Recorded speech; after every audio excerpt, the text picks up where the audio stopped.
Hey y'all, it's your girl Miss P. It's your girl Ash Kate. And you're watching A Seat at the Table. It's been a long time coming, huh? What has been going on? First of all, A Seat at the Table podcast has some new equipment. Okay? I'm so proud of that. And we have a lot of big things that's been going on in the city. So what's been going on, Ashley? What you wrote down? Today, we're going to start out by doing our shout outs. I have been seeing a lot of people working and moving, but this is a few people that I want to shout out. We got Jacktown Bud, who's over Aces. Yes. Really cool dude. We met and chat with him, trying to get him on the show. But he's really cool, and what he's doing is, really growing his business. So shout out to him. I told him I wanted to come to amateur night, but he didn't respond to me. I guess he didn't take me seriously. But shout out to him. He's doing really big things in the city. For those of you that don't know, he actually moved to Danny's old spot. Mm-hmm. So that is crazy. And it's crazy. I'm not supposed to actually be there, but it's actually really fun. I was there. So yeah, he's making big moves. Who else you got, girl? We got Bree with Exotic Smoke, Mississippi. Shout out to her. She's doing big things. Her business is growing, and it's been doing good since she started. She's really cool as well. Delencia with Everything Cheek. I actually got on a necklace from her. Okay. She's really sweet. That's really cool. Cute. That's popping. I like it. Most definitely, last but not least, she is Yanni, She is Yanni. Owner CEO is moi.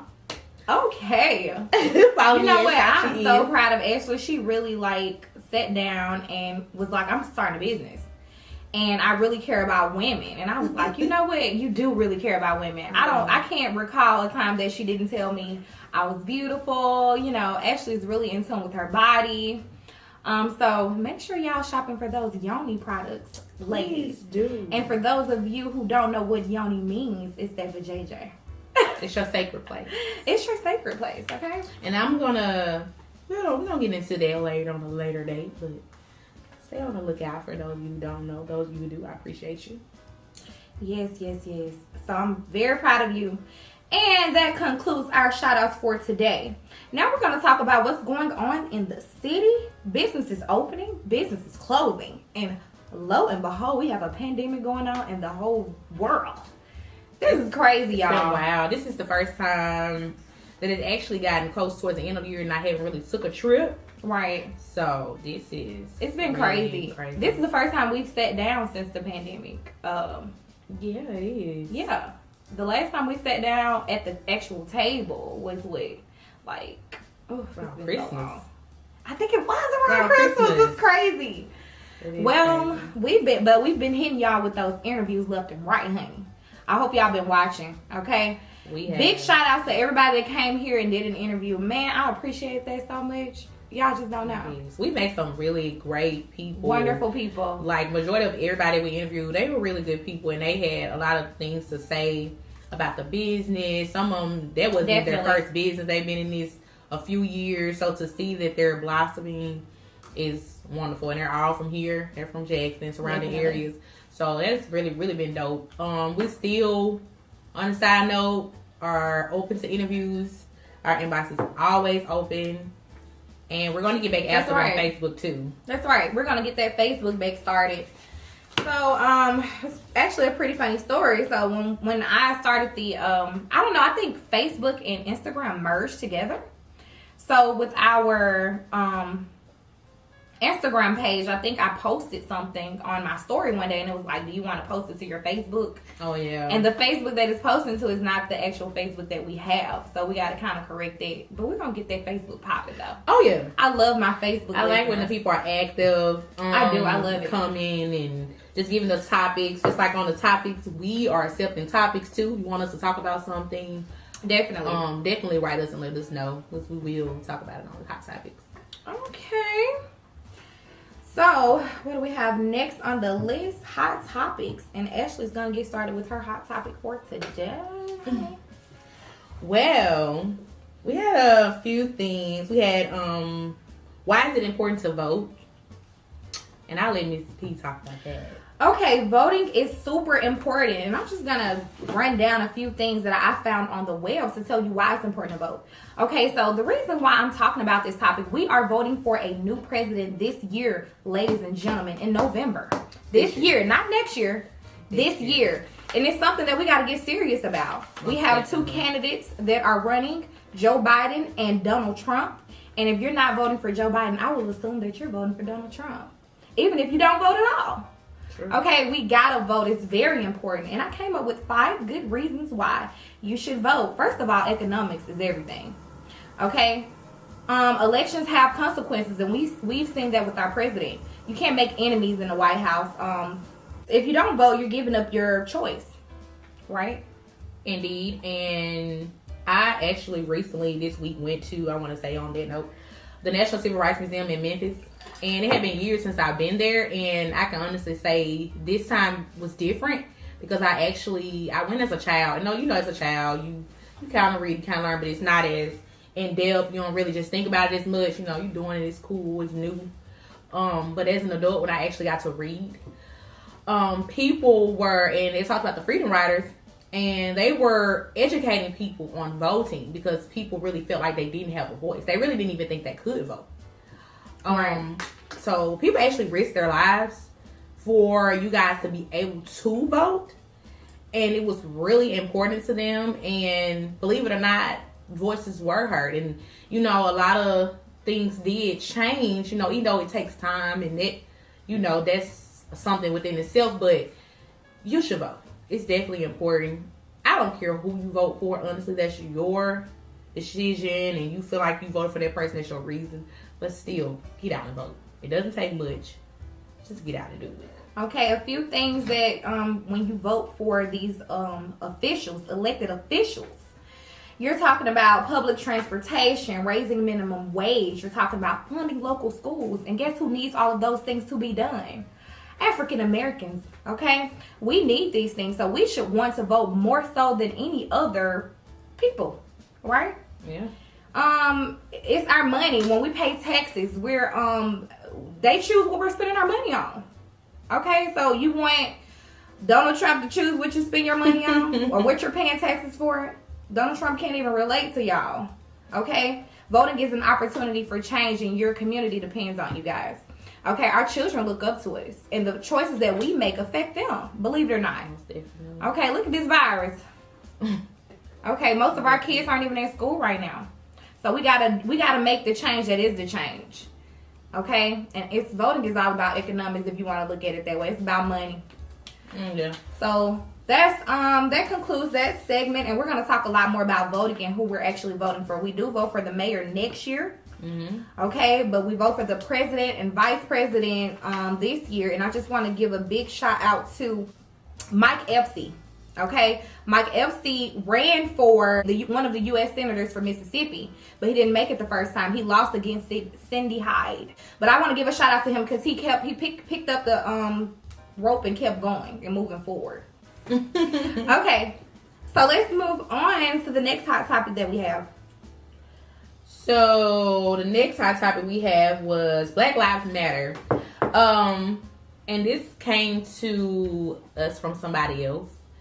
This was something that they felt, and we just want to talk about it a little bit. Black lives do matter. We're all for black. I bet on black any day. Exactly. But the person was saying Black Lives Matter, but why do they continue to do black on black crime? Right. If it matters so much to them, because it seems like to others, people's lives means nothing. Right. And so a lot of times I hear different people that have this same argument. And I believe that you're entitled to your opinion or whatever, and I think that the argument is valid. And the passion behind the argument is very valid. Mm-hmm. Okay? But I just think that we shouldn't always relate Black Lives Matter to black on black crime, because Black Lives Matter was an organization started to stop police brutality against black people. Okay? Black Lives, we should make it a negative thing because of what's going on in our own communities. Okay? Let's figure out what's going on with the crime in our communities without downing that organization. And I don't think Ashley's downing the organization, though. I think she's saying that Black Lives Matter should apply not only to police, but to us, because we're black. But to us. We should care about our own people. I'm all for the organization, and I get it. It's definitely understandable. A lot of people have been in situations where they have to deal with police brutality, even if it didn't result in death. But it's very traumatizing. It's crazy because you will ride and you see the blue lights and you get scared. Exactly. Because that's what has been instilled in you. I've seen a video where a kid literally just took off running because he saw the police because he was that afraid. Yeah. So it's a thing. It's definitely there.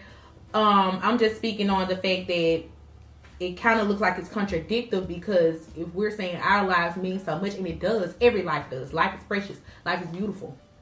And every day that you wake up with breath in your body is amazing, because everybody don't. That's true. So I completely agree. You should really, look at our communities, because maybe that's just another subject on another thing. It's a deeper root. Right. It's beyond it. But I understand where it's coming from. Because if Black Lives Matter, why does it not mean so much to my cousin or your friend or this guy around the corner? But they do matter. Right. I don't want you to think they don't. They just, I get it. Yeah. I get it. I get 100%. Because I had a family member who lost his life to another black man. And, it's very hurtful. And it's very senseless. So we gotta do better. Gotta do better. As a community as a whole, we do have to do better.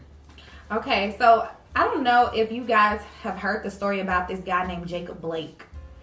Okay, so Jacob Blake was he was shot and almost murdered by the police, but he actually lived through it. Mm-hmm. Okay, following the death of George Floyd, I think that this is crazy. Do you understand what I'm saying? So the George Floyd situation just happened back in June or July this summer. And now we have this Jacob Blake story, and they posted on the Shade Room today that he woke up handcuffed to his hospital bed. Mm-hmm. That's crazy. I was looking at that, and they were basically saying because they tased him and it didn't work. So I guess their next plan of action was to shoot him because he was resisting. And that they claimed to be their reasoning for him being handcuffed at the hospital. Yeah, I just want to learn more about what happened exactly. Was he pulled over? Well, it looked like it was a confrontation with a woman. From what I got, they received a call, and I think the woman was saying that he was, I guess they were into it or whatever it was. Okay. And he showed up. I think the call was saying that it's about a guy. And because I had so many stories, because at first I heard that it was some women into it, and he was trying to stop the women. All in all, it's screwed up. And this dude is left paralyzed. So that's the update now. So, whatever the situation was, we gotta stop. We gotta sit down and we gotta think about, and this just goes back to the Black Lives Matter thing, why do we value our own lives when it's taken so easily by others? Other people, other races. How can we value ourselves? Mm-hmm. If I grow up seeing that people don't value their children, why would I grow up and value my own? You know what I mean? It's just a chain of suppression against our own people. Just because this is all that we're seeing right now. But what's different now is we're standing up and we're making a change and we're speaking out about it on our platforms that we actually have now. Because we didn't have these platforms at first to say anything about this. So we got to correct the black on black crime. Okay, even though I don't like to use that, but I'll say it. And we got to correct this police brutality thing. Yeah, we have to. And I respect the players in the NBA that sat out and didn't play just to bring awareness to this situation, because this is crazy. That's crazy. It's crazy. And you just never really know. Yeah, but I'll stop my rant. Why are y'all mad? Why are you mad, best friend? Why are you mad? Why are you upset? One, I had people who were mad about this virtual learning. Oh yeah. Oh yeah. They were so upset with the virtual learning. And it's not that. I saw a lot of people saying, well, y'all don't want to be at home with your kids. It's not really that. It's just a lot, especially for single mothers who really don't have the time to sit at home. Right. As much as far as when your child's going to, I get that you have to teach your child too. I get that. Everybody's circumstances aren't the same. So it's kind of hard because a lot of people aren't really, tech savvy. Like, they're not really good with computers. So I'm having to try to teach you from home, and I'm not really good with this, but we're trying to make it work. And then they had so many problems when it started with the schools, so I know a lot of parents were upset about that. I'm hoping it gets better, because at the end of the day, education is so important, and I don't want our children to be lacking because of it.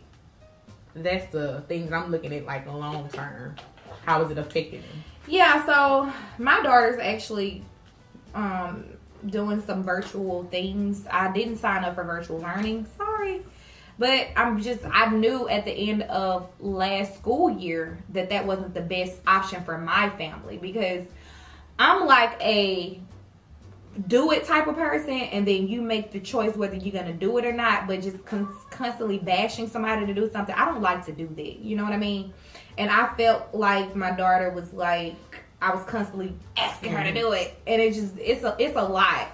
And we don't have a traditional household. We kind of, don't have a traditional household at all. So I mean, we gotta just pick the best option for our children. And I think her going back was, they go back 2 days out of the week. I think that was the best option for my family. Some people can do the online virtual thing, but I just get so frustrated, and then turning in the assignments, everything is just crazy. It's frustrating. Everything doesn't, that virtual thing, everything is not as it seems. So it may be like, okay, just upload this assignment. Okay, well, the computer's acting up, or the PDF isn't showing. Yeah. The image won't show. So it's so much to it, and so many layers to it, and I don't necessarily like it, but I know that people do choose the best thing for their particular situation. Definitely. Corona was another whiteout mess. Our whole life is just shook up. 2020 has been the absolute worst year ever. It has been horrible. Like, man, 2020 came in. I have never experienced hunger until 2020. I tell my friend this all the time. I don't be hungry. But it's just being stuck in the house and then being forced to eat pretty much the same thing every day. You're not going to go far for food. It is just so much. It's a lot. And you can't really do much. And sometimes exactly. When we first started, everybody was scared. It was just a lot going on. It wasn't all bad. Like we stated earlier, a lot of people started businesses. A lot of people really got to see, like, if they stop these jobs, right, what we gonna do now? So it put a lot of hustle behind a lot of people. It put some fire under them. Like, even if you had, like, my business had been in the work 3 years, but it took me to just be sitting down and thinking, like, what are you doing? Yeah, what you gonna do now? Because if it come down to it, you need a plan. Right. So, but it's something. I saw a post that said if 2020 didn't bring out the hustler in you, it's not there. That's true. Man, 2020 made everybody hustlers. I'm telling y'all, I ain't gonna even say it. It was bad, but you know what? God is good. We're still here, y'all. All of my family members. Well, we lost a few people, but for the most part, all of my family members are still here. It was just a crazy year. I just want to leave y'all with a message for today. There is nothing that you cannot be, do, or have. That's amazing. I love it. And this has been a seat at the table. A seat at the table, ladies and gentlemen. Make sure you tune in. We will get deeper off into the voting, why you should vote and who you should be voting for. Because I want to talk about what they're doing for our communities. Okay, that's my biggest thing. I love you. I love you guys. And we will see you on the next episode. Follow us on all social media platforms. Inbox is always open. And always, it's been good. Peace and love. And we're going to keep it coming.